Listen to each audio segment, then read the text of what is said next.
Sam, you can do the intro if you want. How about you fuck off? Oh, that's just not very nice, is it?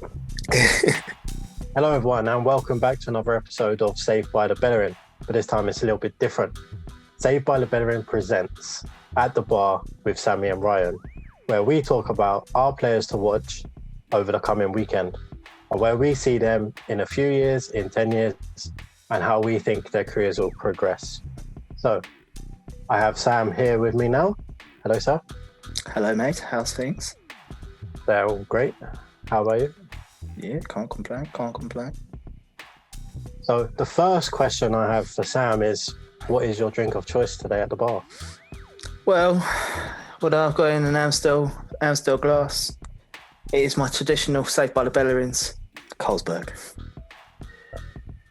So if Carlsberg ever see this and they want to sponsor us, get in touch.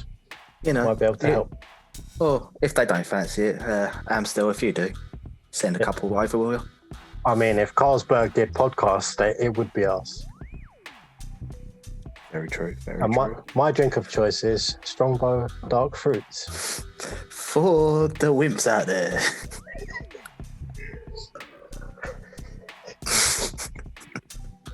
I usually drink more stronger stuff, Sam. You know this. Do you though? I can't afford the £40 bottles that I used to drink.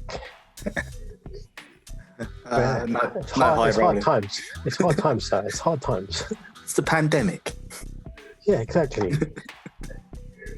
So on the menu today, Sam, who is your player for the weekend? Well, I'm going to the German region, as you can tell by the old top, and it's going to be their number 7, Marcel Sabitzer.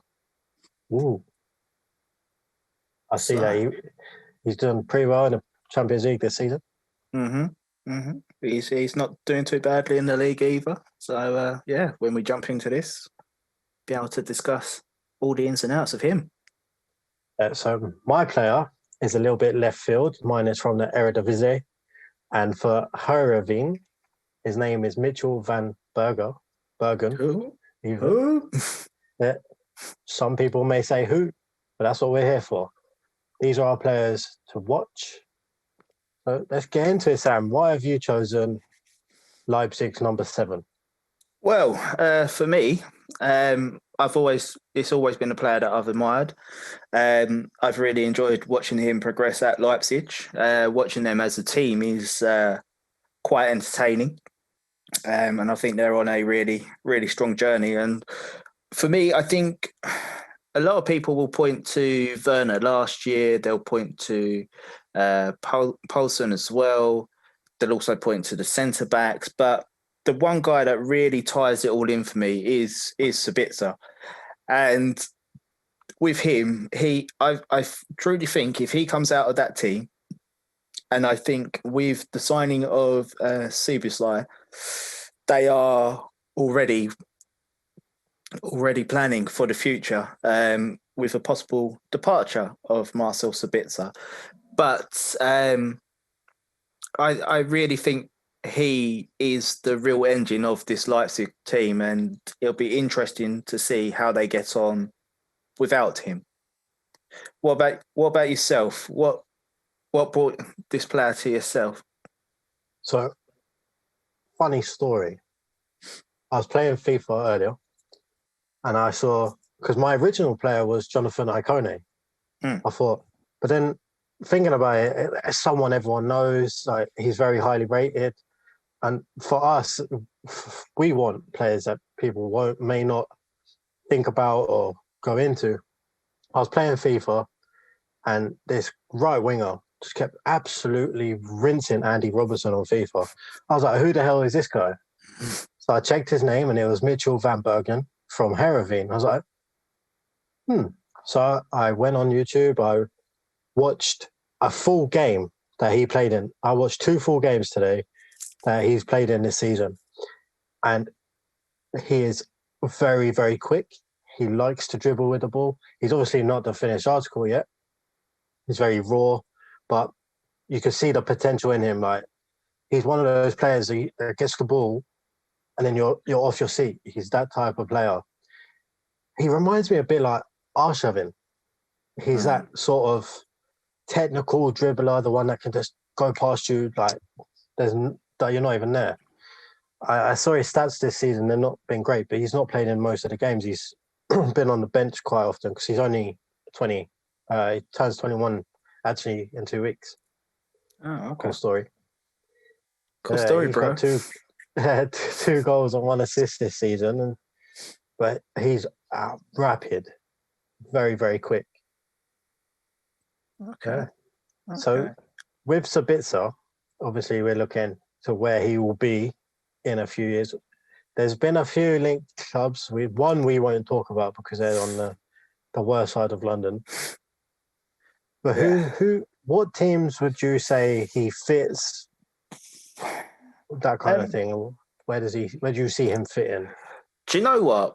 With him, I think it really depends with him. If he wants to see the project through with Leipzig, then he'd probably stay there for the next couple of years to see how they progress, because they've been close in the Champions League.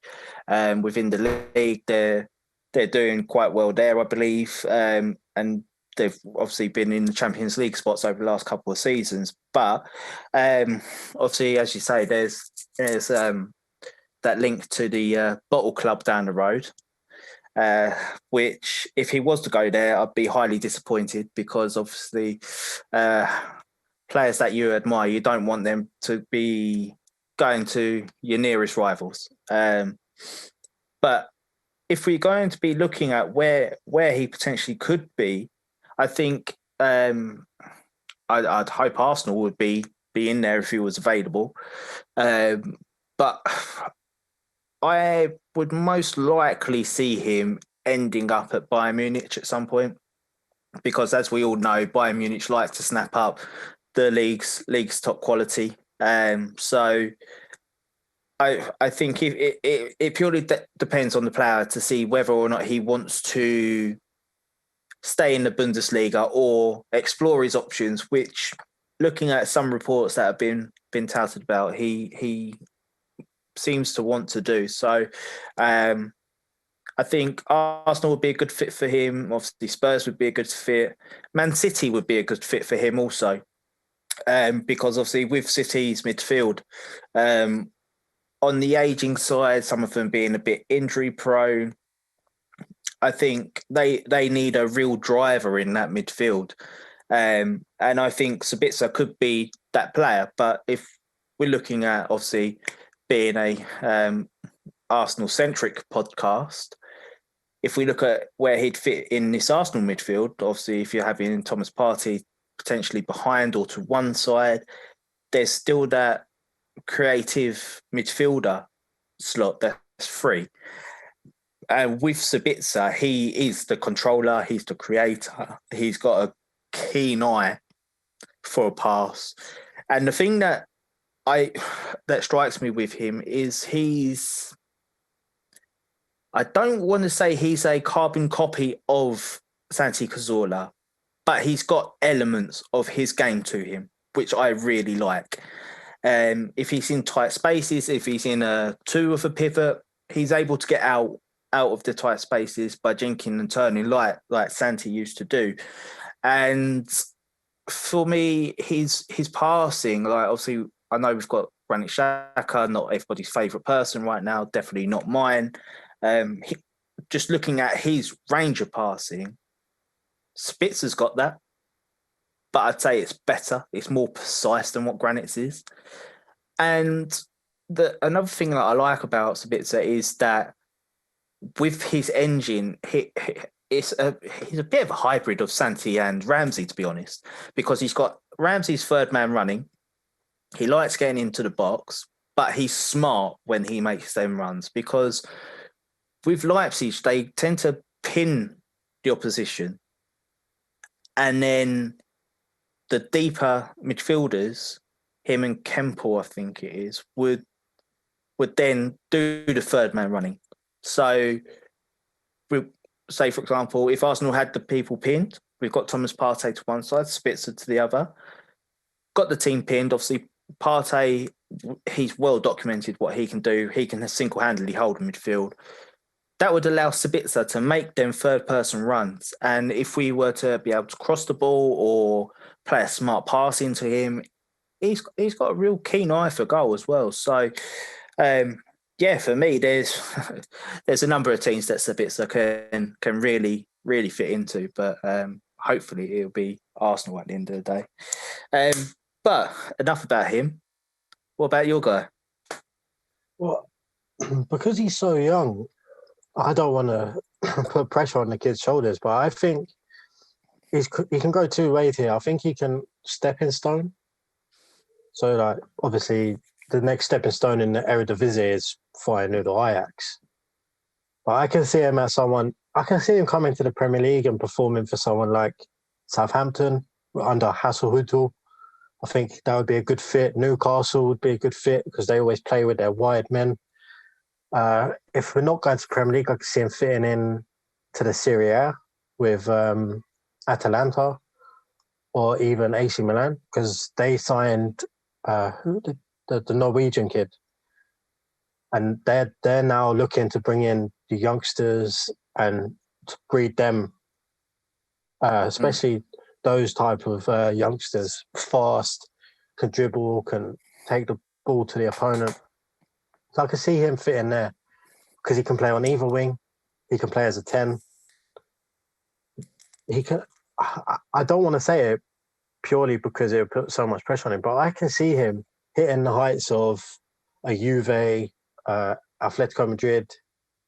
I don't want to go top tier and say Barca and Real Madrid, Bayern, because obviously that's a bit of a Hollywood move, isn't it, really? But I definitely could see him at one of the clubs in the level below Leipzig, Dortmund. Dortmund would be a great fit for him as well, especially if Sancho leaves, which I hope Arsenal do go in for him. But I think it'd be a shrewd investment for Arsenal as well, because I don't think he'll cost a lot. He's got a market value of 5.6 million. So if Arsenal invested in him and made him perform a little bit and were a stepping stone as such and push him up to next level and get a profit on him, then I definitely think he has the talent to play at Arsenal. Do you think, obviously, with the number of clubs that you've mentioned, I want to just recircle back to the Serie A. Obviously, Serie A is known for being a very tactical league, if one puts it bluntly. And when I say tactical, it's more managers seem to play on the defensive. Obviously, you said about his rapid pace and him being that quick, that would be beneficial to majority of sides that play counter-attacking football. Now, it's been very well documented with Atlanta. They are, I don't want to say a pure counter-attacking team, but they are one that utilises that quite often. So, looking into that, do you feel that would bring out his talents even more, or do you think that he needs to be in a league or a team that's a bit more well-rounded, that does a bit of everything? I think right now, to develop his game a lot more, he needs a team that's more well-rounded. So obviously his technical side, pass, move, that kind of thing is still very in the works, whereas his dribbling and getting on the ball and running at someone is top tier. And I think if he went straight to a counter-attacking side and he has to play that counter-attacking pass, I don't think he'd be able to do that just yet. But if he went to Ajax and developed under their manager, then the sky's the limit for him. Okay. So just to stick with your guy, if you have to say weaknesses, obviously you've just said about the counter-attacking pass. Is there anything else that you think would be a weakness for him? His defensive contribution, his concentration. Obviously, at a young age, all you want to do is you want to have the ball, and still learning the defensive side of the game, technical side of the game, passing in the right, making the right pass at the right time is what I'm trying to say. So defensive contribution is a weakness for me. Holding on to the ball too long is another weakness, because you know what some young players are like, they don't make the pass. And concentration, I would say. Okay. What about Sabitzer? What would you say his weaknesses are? Well, I think I'm going to have to be a bit biased here, being a big fan of his. If I had to choose one thing, I'd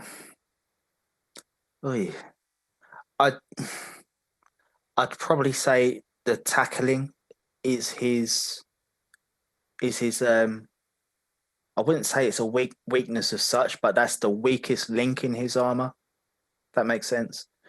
Obviously, he does get about the pitch. He does get about the pitch, and to make the interceptions and to get himself into a challenge. But sometimes, if he's in a challenge, you know what? What's the best way of me putting this? Now in a Sunday league game, player goes in. Both players are scrapping about. The ball's bouncing between the legs, and then the opposition player just runs off and plays somebody else off. It's that kind of tackling, but it's.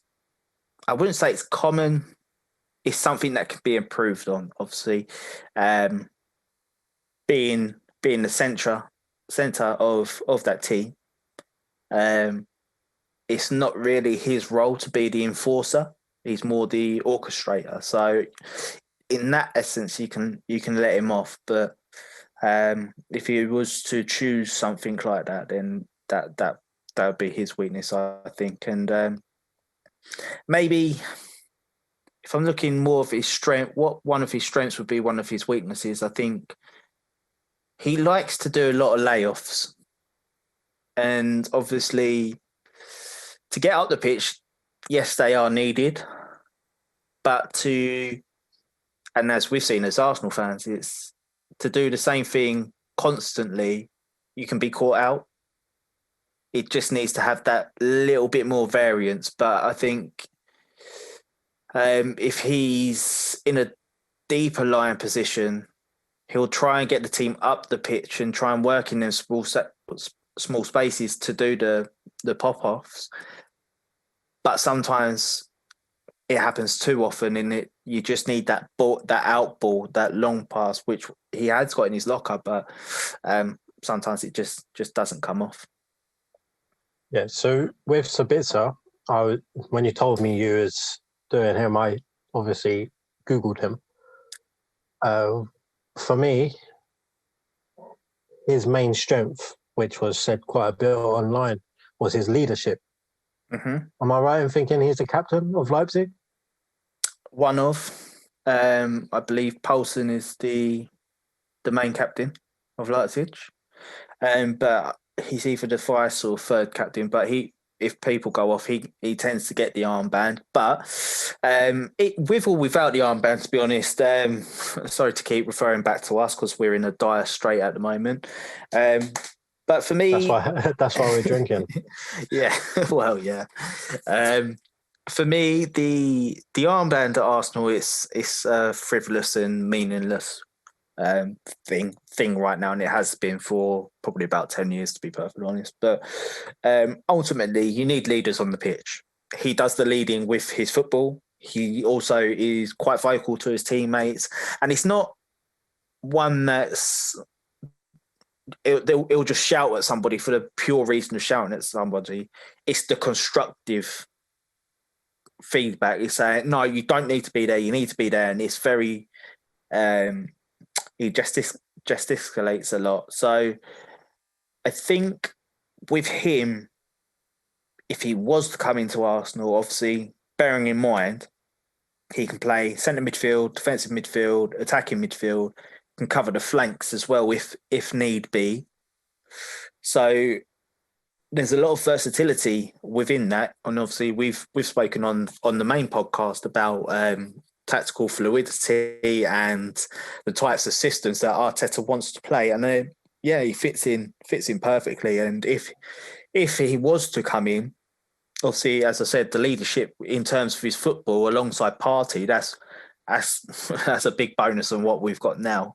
And also his leadership within the dressing room, it would just be a big boost. Then also being German speaking, I know that obviously the majority of our German speaking players we're hoping go out the door this January or in the summer, but ultimately, if you still got people there that are German speaking, and to be honest, I don't think that'll be the end of the German speakers in the dressing room. It will integrate him very quickly, and yeah, I for me, if he come to Arsenal, I'd be gassed. I'd be massively gassed about it. Yeah, I think I would be too. I think, as you said, he'd be a massive signing. He'd be a signing that we Arsenal need. But do you know what? Sorry to interrupt there. You know what? I think as well, he's not the most flashiest of players. And I think that's what Arsenal need to come away from. Yeah, absolutely. I think he's actually very underrated in the world of football. Because if you think about Leipzig, people will talk about Upamecano, Chiante, they'll talk about Werner when he was there, they'll talk about Dani Olmo. You don't really hear people talk about Sabitzer that much. No. And that's quite sad because he's a very, very special talent. Very special talent. Yeah. So, any more business that we have today? Oh, yeah. I think just having a little look at the old notes here. Yeah, one more thing I just want to touch upon is his defensive contribution. With that, obviously, we speak about Arsenal's lack of mobility in midfield when Partey's not there, and the transition from front to back and back to front and front to back. It's not there. We go back to front, but we can't then recover to go front to back. But with him, as I was saying earlier, he's got a massive engine in him. But again, he's smart. Like in this team, he knows when to move and when not to go, because with Arsenal, our midfielders get caught out far too often. But I feel if we had Sabitzer in there alongside Partey, the two working in tandem, I know it's nothing similar, but a bit like Partey and El Neni did for that Manchester United game. That worked very well. But I think if you have somebody doing that next to Partey and that person's Sabitzer, then you've got the creativity from deep. You've got that eye for a pass from deep. You've got two layers. So say Partey was a defensive midfielder, you've got Sabitzer one side and then another creative midfielder the other side.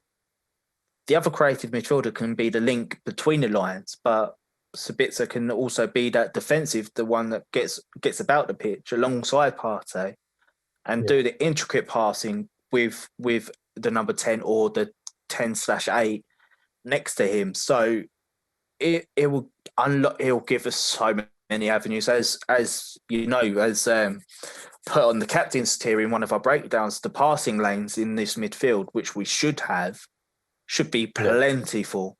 But unfortunately, it results into about 2 or 3 lanes. But yeah, having somebody like this involved would just massively open up our Arteta's Arsenal, and yeah, it would just massively improve this team. Fair play. So would you say he's a more versatile Granit Xhaka? So he has not as many limitations. Yes and no, because yes, he can do the two positions that Granit occupies, so the defensive, the deep line playmaker, and a number 8.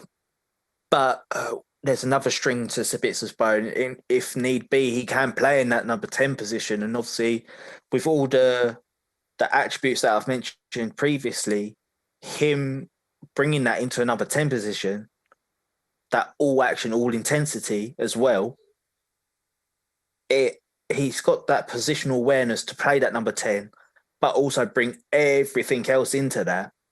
So if we win that ball up in the opposition's final third, he's able to then link into the forward, the wingers, if need be.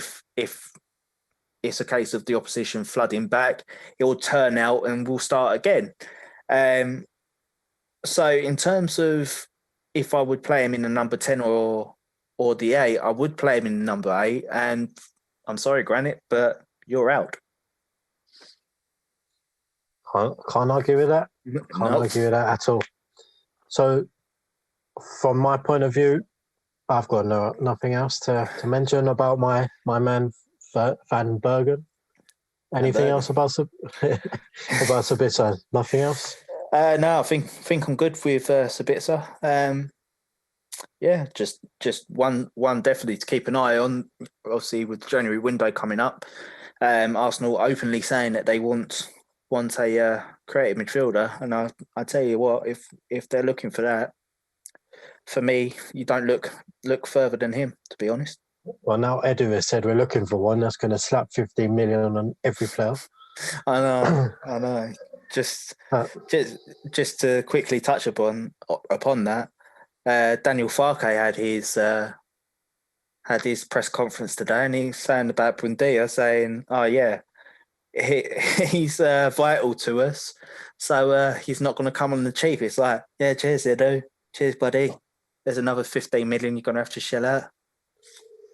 If we're looking at 35 million for Buendia, we might as well pay for a while at that point. Yeah. But this isn't an Arsenal podcast. No, I know. Talking about Arsenal. I know.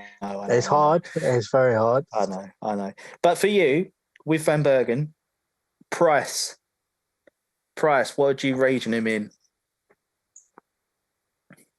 10 to 15 million right now, which I think is an absolute steal. Yeah. I'm just thinking with Sabitzer, it's a bit of a difficult one because I'd say for Sabitzer about 35, 40. Yeah, it's because you don't know with German teams because they're quite well financially run, so they're not. And they're stubborn. Very stubborn. Very.